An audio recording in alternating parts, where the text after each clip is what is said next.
Hi friends, welcome to Vanijivi fun vlogs. இன்றைக்கும் ஒரு outdoor vlog தான் ஃப்ரெண்ட்ஸ் பார்க்க போகிறீங்க. லேண்டு பார்க்குறக்கு 3வது நாளாக மறுபடியும் நாங்கள் கிளம்பியிருக்கோம். ஸோ 4-5 பக்கம் விசாரித்து தான் வாங்கலாம் அப்படின்னு ஒரு ஐடியா ஃப்ரெண்ட்ஸ். அதனால தான் அலைச்சலை பார்க்காம இன்றைக்கும் நாங்கள் கிளம்பிட்டோம். இன்றைக்கி என்ன விலாகுன்னு பாருங்கள் ஃப்ரெண்ட்ஸ். இன்னைக்கு என்ன பண்ணுறோம்? சிம்ரன் பாட்டு வரலன்னு சொல்லிட்டு இருந்தேன். வந்துருச்சு பாரு உன்னோட சிம்ரன் பாட்டு. ஆமா டி, போட்டுட்டாங்க இந்த பஸ்லயும். ஆமா. சரி, சாப்பிட்டியா? இல்லடி, சாப்பிடலடி. ஏன் சாப்பிடல? இல்ல, எப்படியும் வெளியே கிளம்புறோம், அதனால சாப்பிடல. வரும்போதெல்லாம் என் கூட என் காசெல்லாம் தின்னு கரைக்கிறா ஃப்ரெண்ட்ஸ். இவ எங்கே வந்தாலும் கூட வந்துட்டு சாப்பிடாம வந்துடுறது. உடனே கடையில் ஏதோ நான் வாங்கி தந்தா சாப்பிட்றது. இந்த தடவை வீடு மட்டும் அமையாமல் இருக்கட்டும்.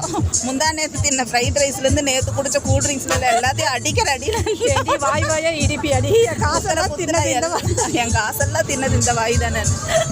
குத்துல எல்லாம் வந்து வெளியே உழுக போகுது. சரி, இதுக்கோசரமே உனக்கு வீடு கிடைச்சிருட்டி. ஓகே ஃப்ரெண்ட்ஸ், நீங்களும் ப்ரேயர் பண்ணிக்கோங்க. ஒரு வழியாக லேண்டு பார்த்துட்டு வந்துட்டோம் ஃப்ரெண்ட்ஸ்.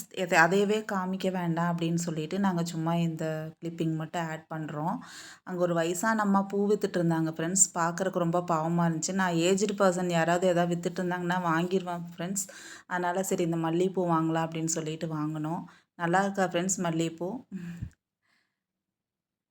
எல்லாம் வாங்கினது போக கடைசியில் இதுதான் ஃப்ரெண்ட்ஸ் மிச்சம் என் கையில். நெக்ஸ்ட் விலாகில் மீட் பண்ணுறேன் ஃப்ரெண்ட்ஸ். Bye friends.